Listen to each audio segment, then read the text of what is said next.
Що стріляло? Міномет, от сюди, на поворот.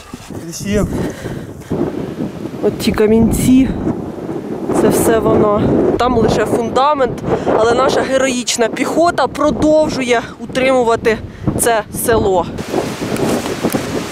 Росіяни штурмують сусідні позиції з самого ранку. Це прихід. Танчик. Ух, йой. Опади, стволка. Обстріл КСП. Це що? Це гради. РСЗО. А що це? Гради?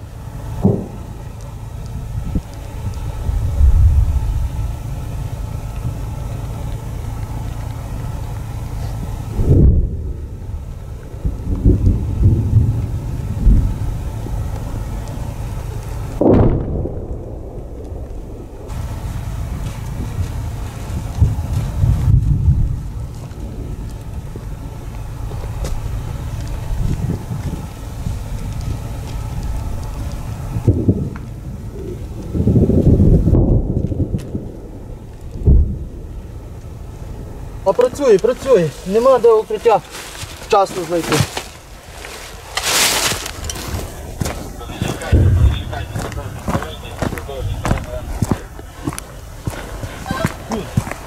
Дивіться, бо якщо нам лягло сюди стояти. Да? Сюди? Так, обережно. А що стріляло? Міномет. Сюди, да? Так, от сюди, на поворот. Скаутами добре, що нікого не зацепило. Нормально так. Що далеко занесеш.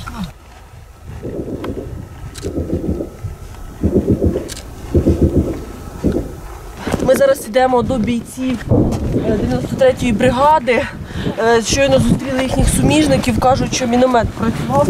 Тож треба ховатися, тому що зараз, як ми розуміємо, сусідні позиції, якісь недалеко, росіяни штурмують. Я думаю, вони хочуть більше всього, що будуть штурмувати, це оцю хочуть осінь штурманути. І що вони? А це йдуть, походу, штурмові групи, рухаються. Зараз буде арта їх потихоньку відсікати. Вони рухаються в сторону наших позицій? Не наших, а в сторону механізованого батальйону. Вони туди хочуть залізти. Їм треба вибити ті позиції, щоб для логістики, тому їм треба наладити логістику. От і все. Бо це пішла касета. Постріл касетою. Постріл касетою. Тут вже по виходам чуєш. Яке орудие вже стріляють. Ой, хорошо лягла касета. Одна лягла хорошо. Якби вони тільки раніше. Половину було чуть раніше. Да, ось от полягали. Взяла по перекрестку, лягла чітко касета. Но опять-таки Дві групи 3, вийдуть ще. 5 і один ось забіг 6, 7. Ну тут, хто в центрі був, накрили, я думаю, стопудово все, гайки. Бронетехніка. Спостерігаю район басейна, там БХ стоїть. Прийом. Вийде на зв'язок чи ні? Бачу движення, ось опеха вилетіла сюди, до басейна, Посилити пильність, як прийняв. Плюс-плюс. І пулемет приготовте. Плюс-плюс. Ми зараз на командному пункті 93-ї механізованої бригади Холодний Яр. Працюємо там. Росіяни штурмують сусідні позиції з самого ранку. Задіяли і броньовану техніку, і піхоту. Наші намагаються не допустити їх підходу до наших піхотинців.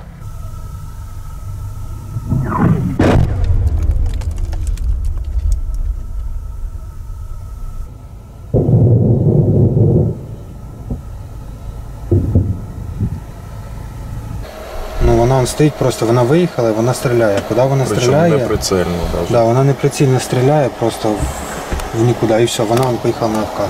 Да, машина пішла. Обратно, да. Тут БХ работала, я уехал в Драгобах.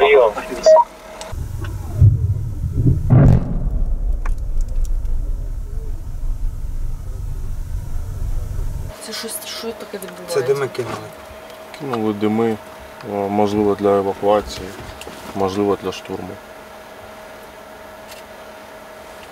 Напрямок Кліщіївки. А це, я так розумію, околиці Бахмута. Так. Це околиці Опитного і Бахмута.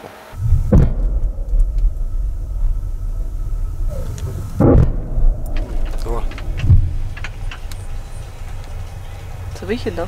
це прихід. Да? Це... Танчик.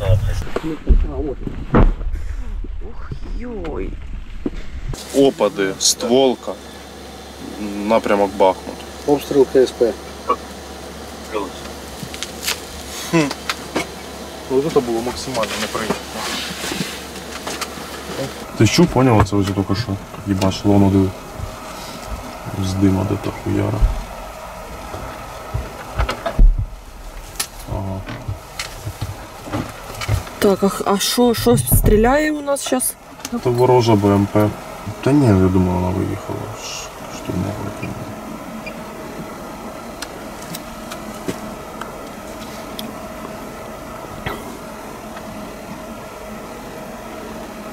Це вже що, другий штурм виходить за ранок. Ну, це по різним флангам, поэтому я думаю, що возможно. Ну, дими просто так теж б не кидали. Тобто з якою-то целью явно. Першу групу, по даним, розбили повністю. Там дуже, в основному всі загибші і поранені. І зайшла друга група. Ну, по якій причині вони зайшли, ми не знаємо. Зараз питаємося їх знайти. Може буде проводити евакуацію з поранених, або будуть опять намагатися штурмувати те.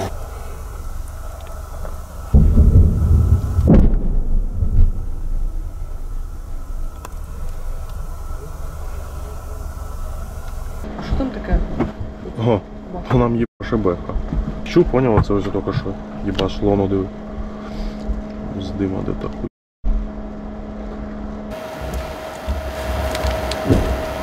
Оце ми, мабуть, його відчули, так?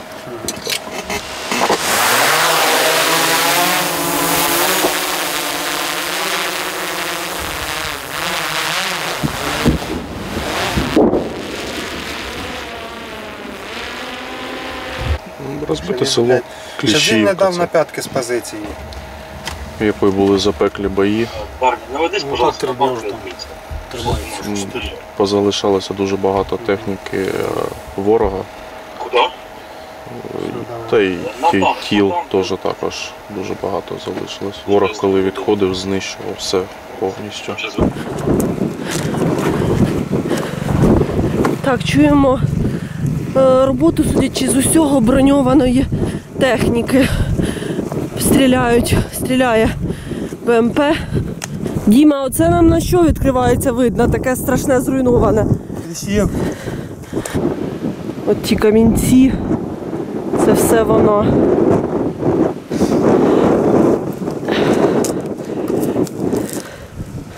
Позаду мене Кліщіївка, точніше її залишки, тому що там лише фундамент, але наша героїчна піхота продовжує утримувати це село, яке давалось нам великими силами. Звідси можемо побачити навіть Кліщіївську церкву. Вона вже без купола, просто напівзруйнована. Ну, а села взагалі немає, тільки фундамент.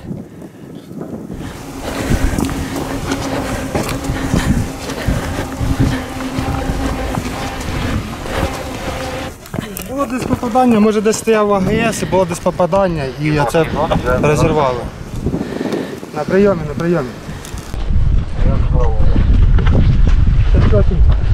Хвилюються за нас, питають хлопці, як справи. Бо у нас трохи небезпечний рейд, але дуже швидкий. Дуже. Зараз саме затища. Росіяни зализують рани після невдалого ранкового наступу. Це все їхнє. Оце? Так. Оце всі залишки, це їхні лахміття? Так, їхнє. Підбита російська БМП. Це вона підбита ще під час нашого наступу. Вся дорога до Кліщіївського лісу супроводжується покинутою розбитою броньованою технікою. Тут є і наша, і російська, адже ці позиції влітку бійці 80-ї десантно-штурмової бригади відбивали великими зусиллями у росіян. Це коли підбили цю техніку? Велися на штурмові дії нашими підрозділами. Тоді підбили. Більш про неї нічого не знаю. А тут десь прострілюється, да? Це? Скрізь прострілюється. Да. Треба затриматися, бо там вже підари, і вони нас бачать. Вон то бугри, а то все, то вже вони. І в них видимость дуже хороша. Вони нас бачать. Воду, продукти, боєприпаси, все носиться самостійно кожним військовослужбовцем.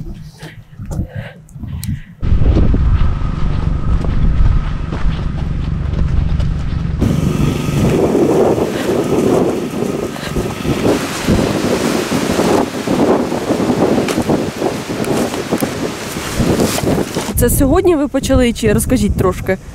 Та ні, ну раніше. Так. Пару неділь. Що зараз тут найважче під Кліщіївкою? В морози висидіть 15 суток найважче. Оборона, навіс, бомбілі, штурми, наради, спроси. Росіяни вас штурмували? Як? Питались. Заїжджали на БТРах, лупили, біжали там. Ну їх в основному останавливали. То ви барменом були? В цивільному житті були барменом? Метовий захист вітчизни. Захист сім'ї. Щоб туди не дійшли до них.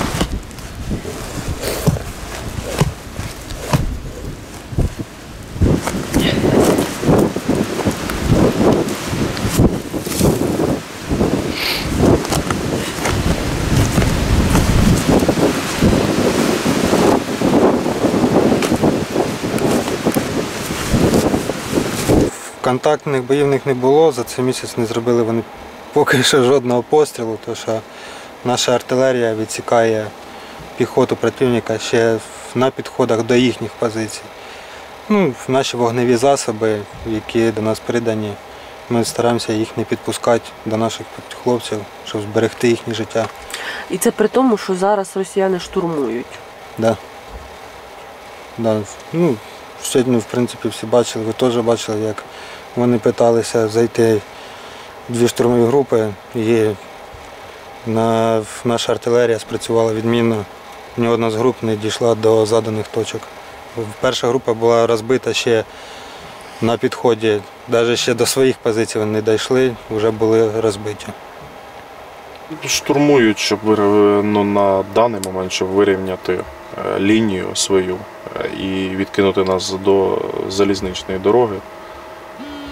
Тобто, щоб їм вже було проще вже переміщатися. Броньована техніка. Замітили її заздалегідь, аеророзвідка виявила, передали на противотанкістів і знищили ще десь за кілометр до піхоти. Знищили її. Потім вже підключились камікадзе, артилерія і добили. Тобто, був момент, коли на під'їзді метрів за 200 десь до піхоти БМП взірвалась на своїй же міні. Нехарактерними діями було застосування легкомоторних баги. Це були баги, і противник на баги пробував заскакувати, максимально швидко скоротити дистанцію, тому що ці баги, вона мало помітна, вона там багато звуку не виробляє, тому так максимально швидко з нашими позиціями скоротити цю дистанцію і перейти вже до штурмових дій. Там на баги вони якось вміщали до 6 людей, і ось двома такими відділеннями намагалися висадитися і швиденько з нами вступити в бій. Ще піхота нормальна, зреагувала вчасно, дала відсіч противника, потім вразили вогневими засобами типу артилерії, мінометами, і все закінчилося добре. Кстати, вот эту посадку, сколько она, 800 метров, короче, 2 человека штурманули наши. Ну, они начали просто насыпать, вот так идут, и мы смотрим, блиндажей выбегает 5-6 человек по 4 и... Да, їх, кстати, оце в них все так почать гнать, іменно гнать просто так ось першу лінію, то есть там перві два бліндажа, то есть вигнати їх оттуда, там, убить, то остальна лінія оборони, то есть вони в основному біжать. То есть в основному наблюдали таке, що там 30 чоловік там від 2 від 3 убігають просто. Ну, потім, звісно, ця посадка криється всім, чим можна, ну, біжать вони. Подойти они толком не успевают. Ну, метров 40-50 их уже рисуют. Бомберами летают, и FPV-шками, то есть знают все, где они знаходяться. Але із їхнього боку, ну тобто вони ж теж через те, що вони теж масово почали використовувати, через це нам підходить важче, так? Да. Потому что от артиллерии еще хоть как-то можно спрятаться, она не сильно точная. То от FPV-дрона он увидел, и он летит точно в цель. Ворог обстрілює майже кожну годину обстрілює. Не дає нашим хлопцям не підійти до позиції, не вийти. Намагаються контролювати підходи, всі виходи. Ну, где-то неделю назад. Смена бригады, новая бригада заезжала, и по традиции, а почему бы и да. Ну и было весело. Все подъезды, логистику всю, просто все накрывают и выбирают квадрат, и его накрывают. По дорогам, по подъездам, то есть пехота заходит, контузии 300, не давали ни позиции поменять, вообще ничего. Важко, дуже хлопцям важко сидіти. В піхоті саме важче в окопах сидіти. Якщо на них сипеться все. З тим розчотом їм діватися нікуди. Він оце зайняв позицію, все, він оце сидить, йому нікуди подітися звідти. Піти назад, він здасть позицію. А на нього летить артилерія, скидають воги з пташок, плюс дрони, FPV-дрони летять. І це постійно і днем, і ночі. Це в піхоті саме важче витягувати ці всі моменти. В піхоті був в 58-му окремому стрілецькому батальйоні. Потім зазнав травмування і 5 місяців був на лікуванні. Відновлював ногу, бо був надрив хрестообразної зв'язки та меніска. Прооперували. Все відновили, але ж це повністю не відновиться у радіоелектронній боротьбі. А потім вирішив перевестися в аеророзвиток. Знаю трохи тонкості, так сказати, реба і стараюсь його обминати.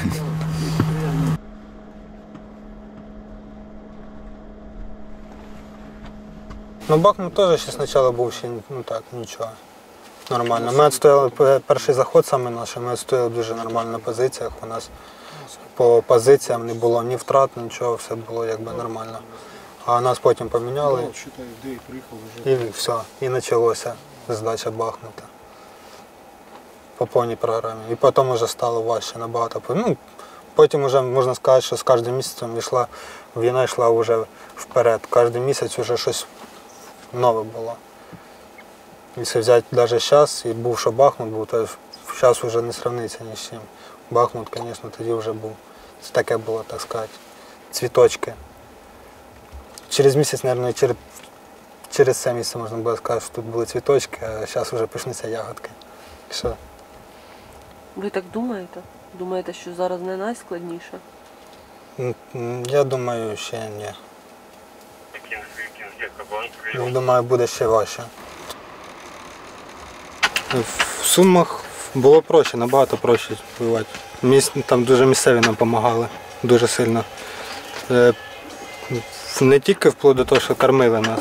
Вони могли там собі виділити свою кімнату, а в усьому домі жили військові. У нас по 12 чоловік в домі жило. Підтримка була на першому місці. Вони нам розказували, де переміщення техніки, де, як вони ходять. Ми коли йшли вже в Тростянець, ми знали, в яких домах вони живуть, по скільки чоловік їх там живе. Ми вже все знали про них. Там вже теж були інформатори, так сказати. Ми собі шукали проходи і робили. Ми більше була партизанська така, партизанщина була. Знаходили проход, заходили, займали село, і потім, коли вже було у нас достатньо інформації, йшли далі. Потім на других напрямках стояли.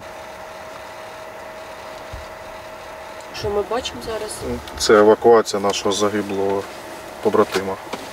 При першій можливості зразу намагаємося евакуювати тіло та щоб його доставили додому. Стараємось ніколи не залишати, при першій можливості завжди забираємо. 5 кілометрів будуть нести пішки. Це що? Це гради. РСЗО. А що це? Гради? Чим ви займались до? В воєнному оркестрі. Артист першої категорії. А на чому ви грали? На трубе. С 2009 года по 2014. Потом АТО, потом снова оркестр. Ну и потом в Польше поработал где-то с 21 вот по 22 год, и началась война, сюда вернулся. Ну так, и через полгода где-то только взяли воевать. Волонтерил чуть-чуть. Как раз все, что за год насобирал в Польше, все и проволонтерил. А якщо не вийде? Получиться він тільки в кадрі. Хорошо, І тільки з ним інтерв'ю буде. Сейчас, А ви зараз з утра мене сонного, так я вам все розкажу. Застала війна в Запоріжжі, саме Запорізької області. Ну, сразу там на слідуючий день, 25 лютого, пішли у дружини є брат, то з ним пішли сразу в ТРО, кудись проситися, щоб, тому що розуміли, що ну, це вже не там, а вже тут воно от прийшло. Тому пішли, ну не хотіли нас брати, тому що дуже багато людей вже було набрано. І плюс по годам сказали, що не підходиш, тому що 21 год ми не можемо либо контракт, либо же, ну, тобто поки не можемо взяти. Ну і так я полгода я ходив, їздив на окуповані території до себе в Запорізькій області, їздив туди, вивозив там цивільних, питався якось допомогти. Ви не боялися туди їздити, бо ми ж вже знали, що вони на окупованих? Ні, я їздив до себе додому, ну, тобто як там, ну, не було мислі. Потім крайній виїзд, да, мене вже там, ну, стояли кадировці, там, то розділи, поставили там на коліні, там, ну, і заставили там за щось извинятися, непонятно за що. Ну і сказали, що більше сюди не приїжджаю. Ну і прийшлося прекратити поїздки. І потім вже як-то почав рішати з воєнкоматом, щоб піти. Тобто і, коротше, чуть-чуть підзадолбав їх. Тому взяли, це був май 22-го року. І потім вже попав в 93-ю бригаду. Ні каплі не сожалію, що в 93-ю бригаду. Багато тут побратимів служить. І ну, тут цінують життя людське. І відносяться, тобто, по-людськи. Десь півроку був в піхоті. Ми приїхали вже на Бахмутський напрямок, в сам Бахмут. Після відновлення то дали дрон, сказали давай, вперед. Ну і все, що зараз там вмію, це завдяки командиру, який завжди був поруч, який завжди допомагав. Завжди щось він мені підказував, щось я, ну там вчилися разом. А батько де служить? Морська піхота, 503-й батальйон. Були на Авдіївському напрямку, зараз їх перекинули, ну, після відновлення. Да. Ну, батько служить ще, ну, родителі теж, вони були в окупації. У батька закінчився в кінці 21-го року закінчився контракт, і він залишився там, вони купили домівку. І залишились в Маріуполі, він проходив службу, то в Маріуполі залишилися жити. Ну і війна їх там застала, то вони вже коли повністю окупували Маріуполь, то вони ще там були і ну, дуже пощастило виїхати. То, що там, то есть, кому-то, ну, папа рассказывал, кому-то сигарет на блокпосте, там, ну, когда русские блокпосты проезжали, кому-то сигарет, кому-то водки, ну і так швидко проскочили. Тобто ще до того моменту, поки от не було от цієї фільтрації. Тобто була б фільтрація, то вже б не проїхав би. До мене доці прилітає. Отвезешь, да? В 6 утра маршрутка, ну где-то что, 5:30 там выедем с тобой. Ну все, давай, бери все рэбы всевозможные, давай. Все. Цілую, люблю. Доця з Польщі приїжджає. Крайний раз приезжала год назад где-то. Вот, меня отпускали. И вот сейчас. Так что, дай Бог доїду. І побачимося.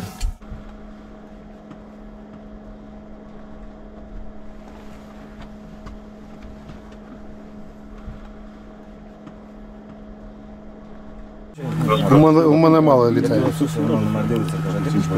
Це хто? Син. Син? Син теж в Збройних силах? Ну так, в першій роті. В нашій сидимо зараз. Виходить, ви тут зв'язківець, а син ваш де? В аеророзвідці. Теж сам пішов. 25 років. Ну, інколи бачимося. Це коли бойові, то ні, не виходить. То коли ви вихідні там, чи виходимо, так що виходить. Ми ж підрозділи різні, тому не завжди виходить зустрітися. Ну, проблема, как всегда, есть. У нас расходников багато. Радійки такі, вот, это ж такое, що з піхоти вони виходять. Бувають моменти, що и под обстрелом, и теряются. В общем, это все расходники считается. Батареи к ним, провода, это все такое. Все, что расходник, это вечно в проблеме, в движении. Постоянно то попаять надо, то получить, то волонтер помогает с этими кабелями. Так что... Вистачає роботи? Да, выстачаем. Даже когда на отдых выходим, подготовка кабелей, там, вот это, перепрошивки, все дела, все наше. Она лежит двоечка.